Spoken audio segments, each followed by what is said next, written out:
오늘 본문은 시작부터가 심상치가 않죠. 이 땅에 무섭고 놀라운 일이 있도다, 이렇게 본문이 시작됩니다. 뭔가 어려운 시대적 상황임을 암시하는 말씀이기도 합니다.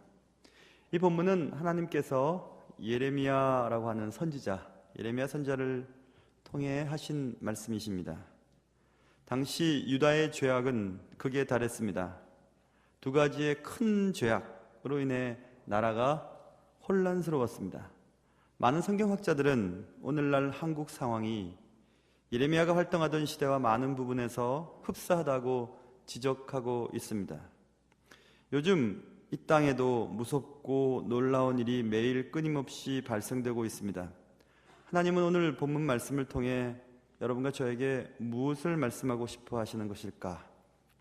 말씀을 통해 무섭고 놀라운 일이 무엇인지, 그리고 우리는 어떻게 이 땅에서 살아야 하는지에 대한 대답을 찾는 귀한 시간 되시기를 주님의 이름으로 축원합니다. 자, 먼저 유다가 지은 두 가지 큰 죄, 유다 나라에 찾아온 두 가지 큰 죄를 살펴보려고 합니다.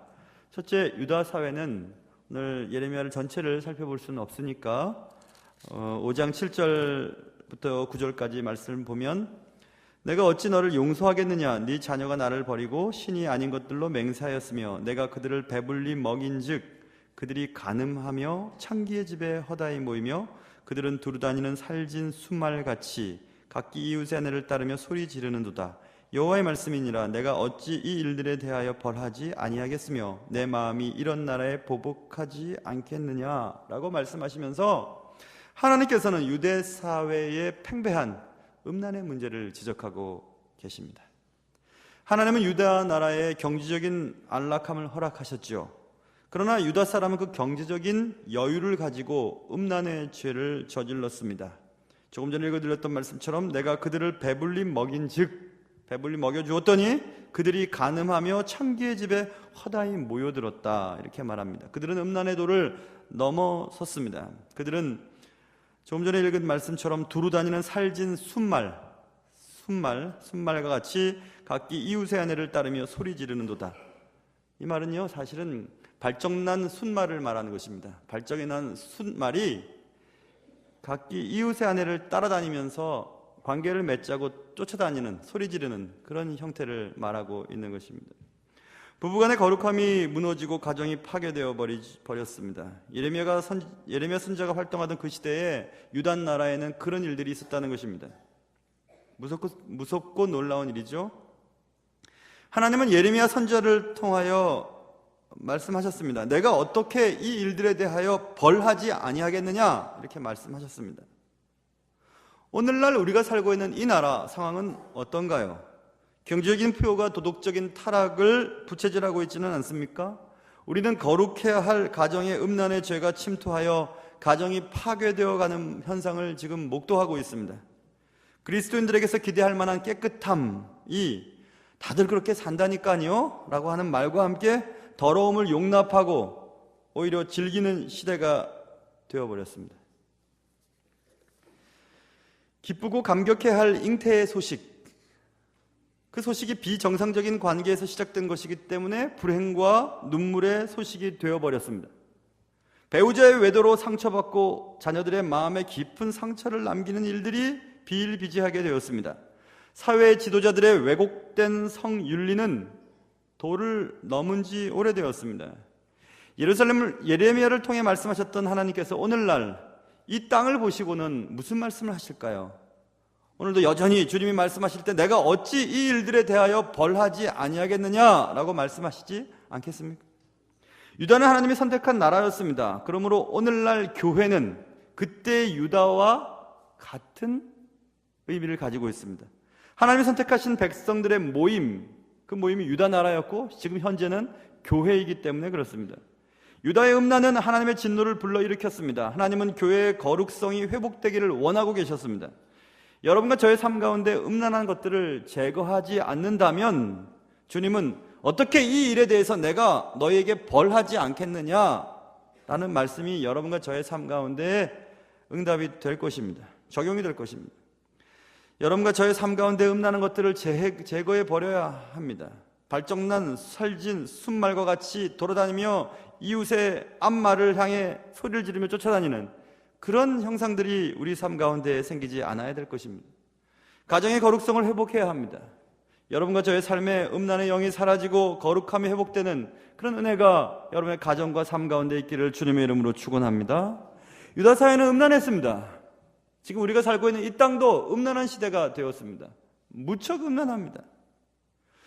유다 사회의 두 번째 큰 죄악은 유다 사회는 거짓말이 팽배했던 사회였습니다. 6장 13절로 넘어가 보면 이는 그들이 가장 작은 자로부터 큰 자까지 다 탐욕을 부리며 선지자로부터 제사장까지 다 거짓을 행함이라 이렇게 말씀하고 있습니다. 당시 유다 사회는 거짓이 일반화된 그런 사회였습니다. 가장 작은 자라고 했던, 가장 작은 자는 가장 말단에 있는 자를 말하는 것입니다. 가장 큰 자는 가장 높은 자리에 있는 자, 가장 말단에 있는 자로부터 가장 높은 자리에 있는 모두가 다 탐욕스러웠다라고 말하고 있죠. 이 탐욕이라는 단어는 물질적인 욕망을 말할 때 쓰는 단어입니다.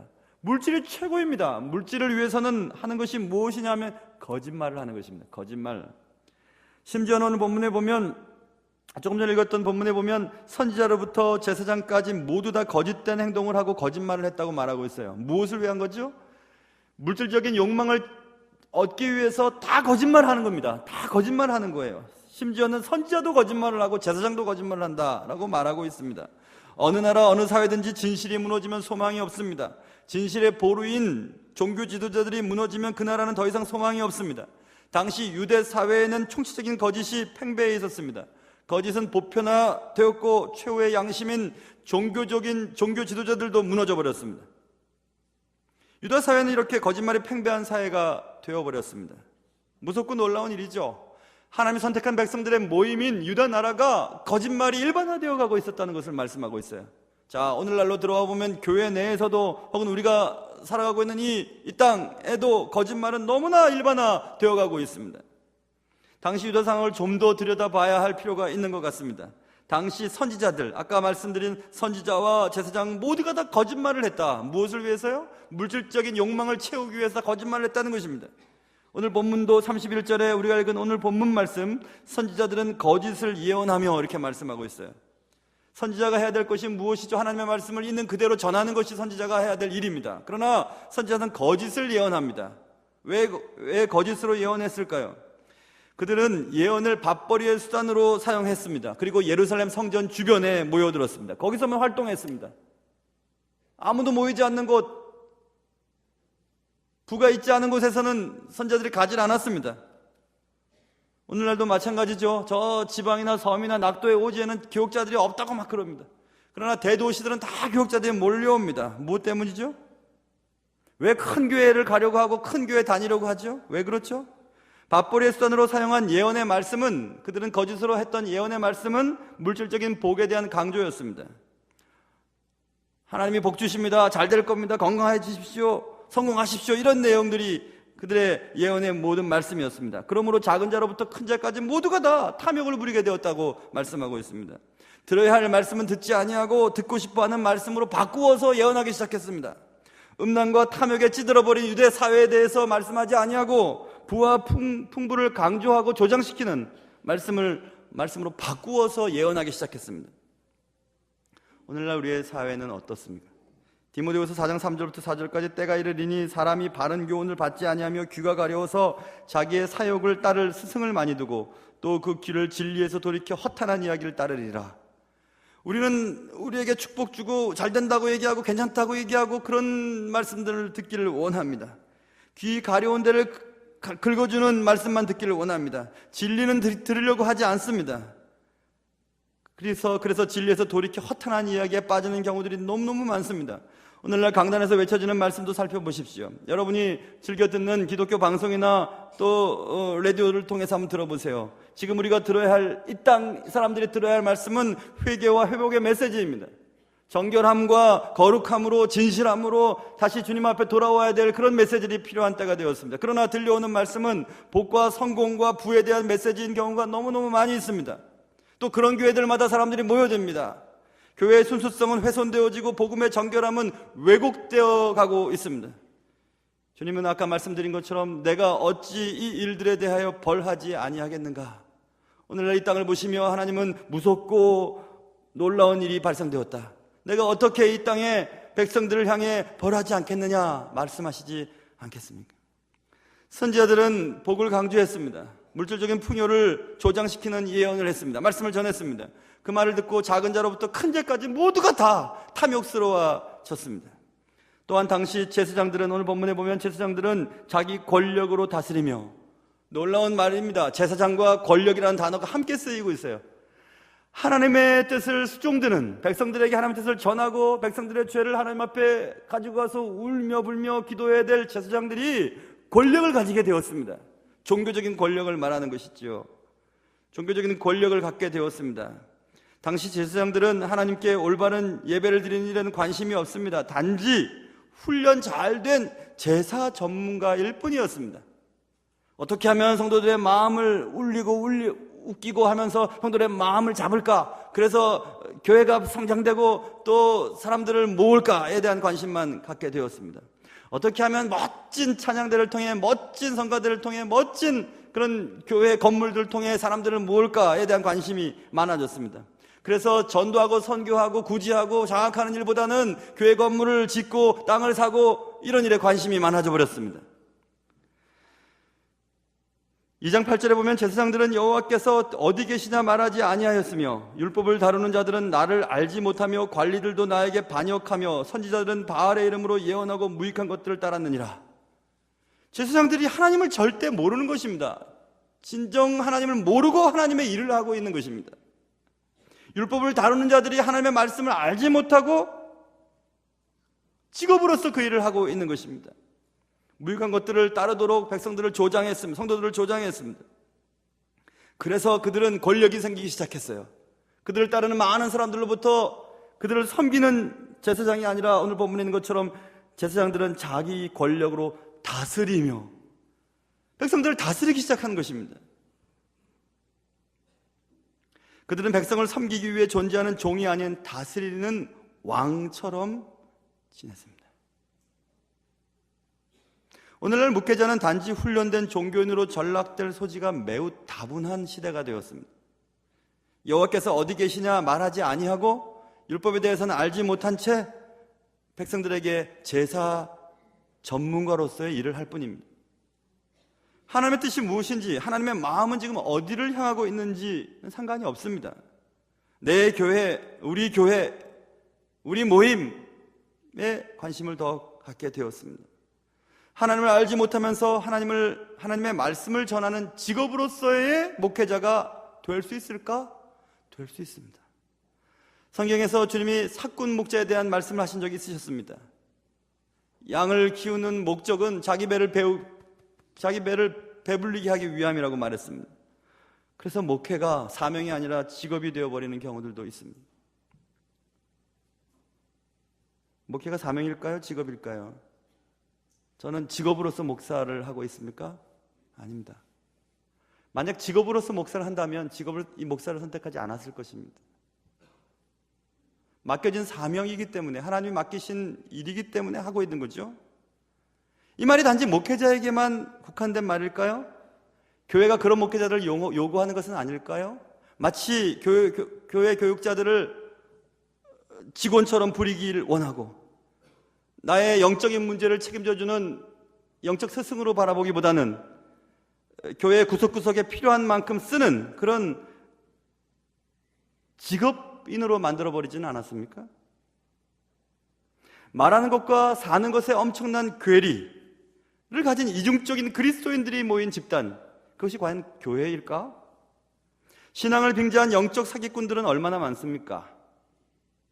말씀을 이렇게 강하게 전하면서도 목사님은 어떠신데요? 이렇게 말하는 분들이 있을 거예요. 저도 마찬가지입니다. 그러나 하나님 이 시대, 이 시간에 우리 교회를 향한 하나님의 말씀이 분명히 있습니다. 저는 말씀을 전하는 것뿐이에요.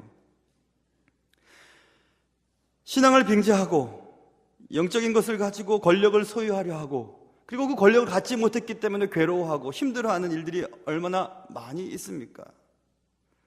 진실은 한 집단을 유지해가는 척추와 같습니다. 척추에 문제가 생기면 사람들은 전혀 활동하지를 못합니다. 움직이는 것 자체가 쉽지 않은 일이 되기 때문에 그렇습니다. 그런 몸으로 일을 한다는 것은 불가능하죠. 진실함이 상실된 교회가 세상을 향해서 일을 할 수 있다고요? 전혀 할 수 없습니다. 움직이는 것조차 힘이 든 것이 척추가 문제가 생긴 집단이기 때문에 그렇습니다. 가장 진실해야 될 교회 공동체에 거짓이 스며들기 시작했습니다. 과연 교회는 그런 진실을 상실한 채 생명을 유지할 수 있을까? 거룩과 진실의 정체성을 보존시킬 수 있을까? 세상을 향해서 와보라고, 교회 와보라고, 교회에는 하나님의 진실과 거룩함이 있다고, 용납이 되고 용서가 되고 배려가 있고 사랑이 넘친다고 말할 수 있을까? 이것입니다. 거짓된 말과 거짓된 행동에 대해 죄의식을 갖지 않는 그리스도인들, 그 그리스도인들로 인하여 교회가 욕을 먹고 있습니다.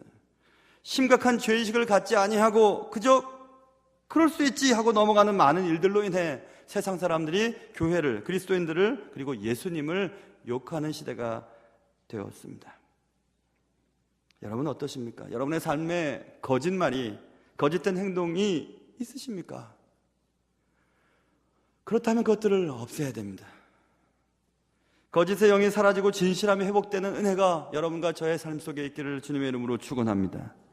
유다가 가진 이 큰 죄, 음란한 것과 거짓된 것들로 인해 유다는 멸망당할 수밖에 없었습니다. 결국 유다는 멸망당하게 됩니다. 여기서 우리는 이런 생각을 해봐야 됩니다. 유다가 하나님의 백성인데, 하나님이 사랑하는 사람들의 모임인데 왜 유다가 그런 죄들을 짓게 되었을까? 그런 엄청난 죄에 빠졌을까 하는 것입니다. 유다 죄는 어디서 왔을까요? 유다는 하나님이 선택한 나라였고 유다 백성들은 하나님이 사랑하신 백성들이었습니다. 유다는 거룩함과 진실함으로 하나님 나라의 정체성을 유지한 나라였습니다. 유다 백성은 거룩함과 진실함으로 구별된 삶을 살아감으로 믿지 않는 나라 백성들을 향해 특별함을 보여주는 백성들이었습니다. 그런데 왜 그렇게 타락한 사회가 되었을까? 오늘 본문의 배경은 1장 2절에서 유다 왕 요시야가 다스리던 때에 하나님이 예레미야에게 주신 말씀입니다. 요시야 때 유다 사회는 음란과 거짓이 팽배해 있었습니다. 요시야 당대의 그러한 도덕적인 타락은 선대 왕 므낫세 통치 시의 영향이었음을 우리는 성경을 통해서 알 수 있어요. 므낫세 왕 통치 때 유다는 영적으로 타락해 있었습니다. 수많은 우상숭배들로 인해 하나님을 제대로 섬기는 자들을 찾아볼 수가 없었어요. 그래서 하나님은 예언자들 가운데서 가장 위대하고 힘이 있는 예언자 중 하나였던 이사야를 그때 보냈거든요. 하나님은 이사야를 통해서 이스라엘 백성들이 회복되어지기를 원했습니다. 그러나 므낫세는 이스라엘 야사에 보면 므낫세는 이사야를 잡아다가 톱으로 켜서 죽여버립니다. 강력한 하나님의 예언자를 이렇게 죽여버립니다.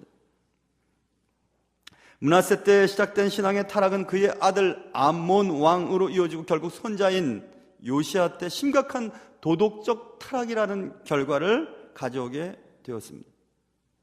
여기서 우리는 알 수 있는 것은 거룩한 백성이 타락한 백성으로 바뀌어지는 것은 한순간에 벌어지는 것이 아니라는 것입니다. 거룩한 백성은 구별된 삶을 살아야 할 의무가 있지요. 하나님 백성의 유일한 표지는 거룩함과 진실함으로 세상 속에 특별함을 보여줘야 할 의무가 있는 것입니다. 유다는 그러한 특별한 삶을 살아내는데 실패했습니다. 신앙의 타락을 가져온 우상숭배를 용납하였습니다. 그렇다면 여러분과 제가 살고 있는 이 시대의 우상숭배는 무엇일까요? 무엇이 우리를 타락하게 만들고 세상 속에서 특별함을 사라지게 만들 수 있을까? 그것입니다. 골로새서 3장 5절 말씀에 그러므로 땅에 있는 지체를 죽이라 곧 음란과 부정과 사욕과 악한 정욕과 탐심이니 탐심은 곧 우상숭배니라 말씀했습니다. 탐심이 오늘날 여러분과 제가 살고 있는 이 시대의 우상숭배인 것입니다. 구체적으로 한번 생각해 볼까요? 탐심이 무엇일까요? 탐심의 성격을 보면 우리는 알 수 있습니다. 탐심은 자기 것이 아닌 것을 가지려고 합니다. 자기 아내가 아닌 아내를 가지려고 합니다. 자기 돈이 아닌 돈을 가지려고 합니다. 자기 물건이 아닌 것을 가지려고 합니다. 그게 탐심입니다. 또 그 탐심은 저 혼자만 가지려고 합니다. 그것을 가져서 소유해서 무엇인가를 풍요롭게 만들고 남을 나눠주기 위해서 돈을 벌려고 하는 목적이 아니에요. 나 혼자만 잘 먹고 나를 즐기고 내가 행복하게 하기 위해서 그렇게 하는 것입니다. 그리고 그 탐심은 그렇게 가지려고 하는 과정 속에서 다른 사람들을 고통에 빠지게 만드는 특성을 가지고 있어요. 그게 탐심입니다. 내 것 아닌 것을 가지려고 하고 저 혼자만 가지려고 누리려고 하고 그것을 가지려고 하는 과정 속에서 다른 사람을 고통스럽게 만드는 그런 행위, 그것이 탐심입니다.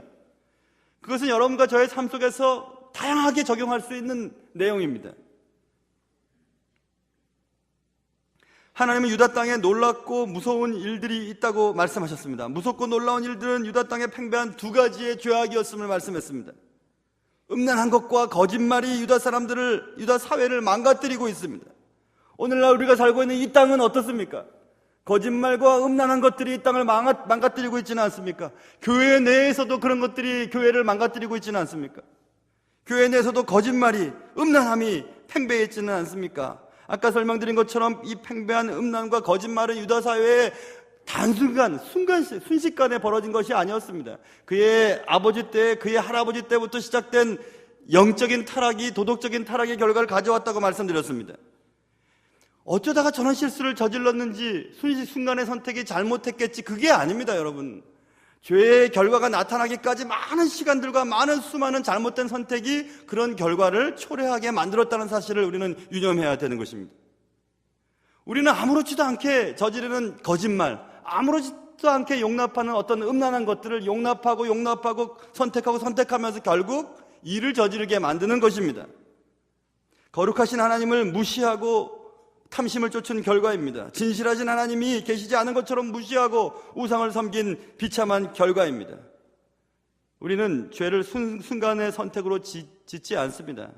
그동안 누적되었던 수많은 선택들이 그런 죄를 짓게 만드는 것입니다.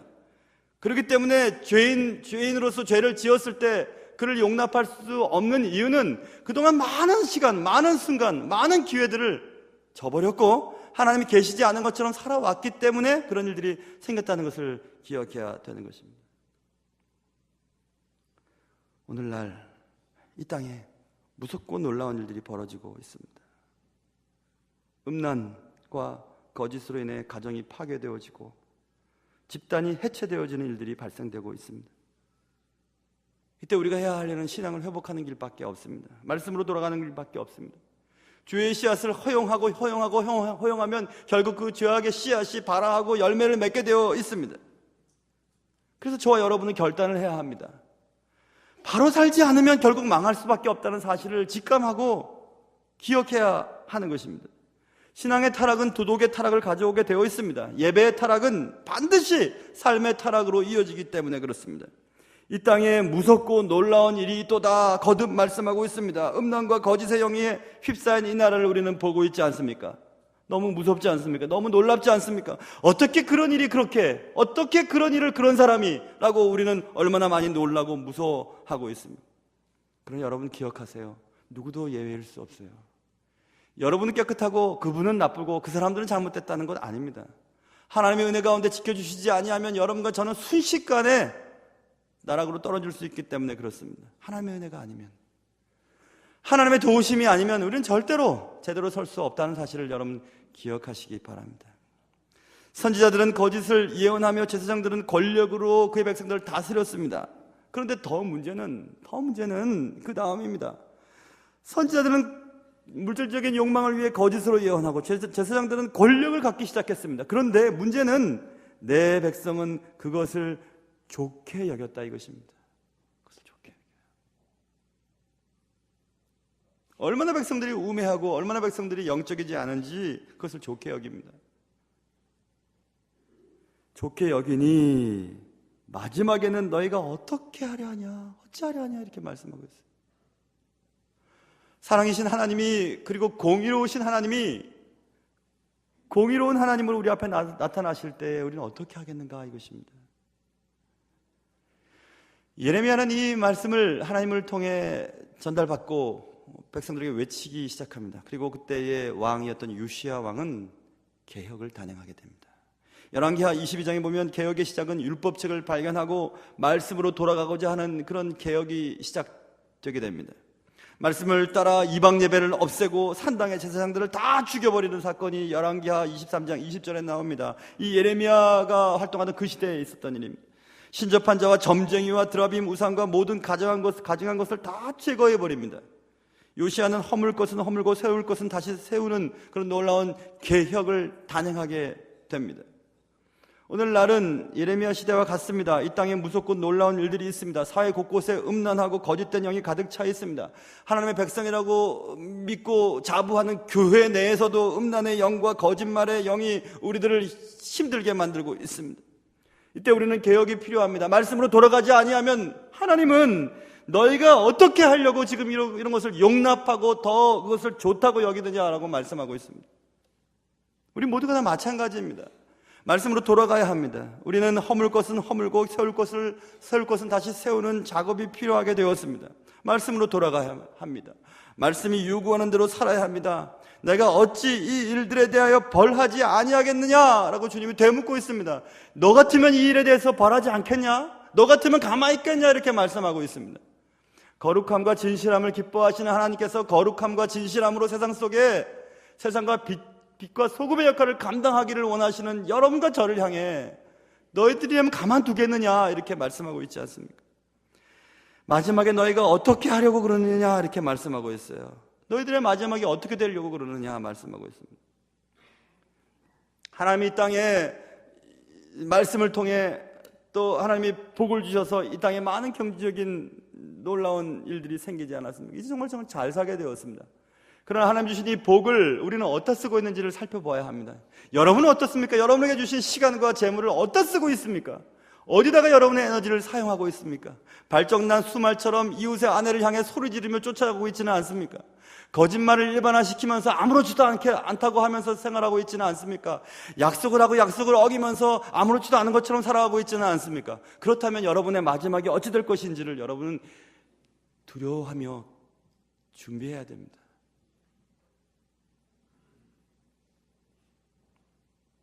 여러분, 제가 말씀을 전할 때 이 말씀 앞에 부끄럽지 않아서, 하나도 부끄럽지 않아서 말씀을 전하는 것 아닙니다. 하나님은 우리 교회에 이때 이 시간에 하나님이 저를 통해서 하시는 말씀이 있으셨기 때문에 전하는 것 뿐이에요. 모쪼록 여러분의 삶 속에 음란한 것들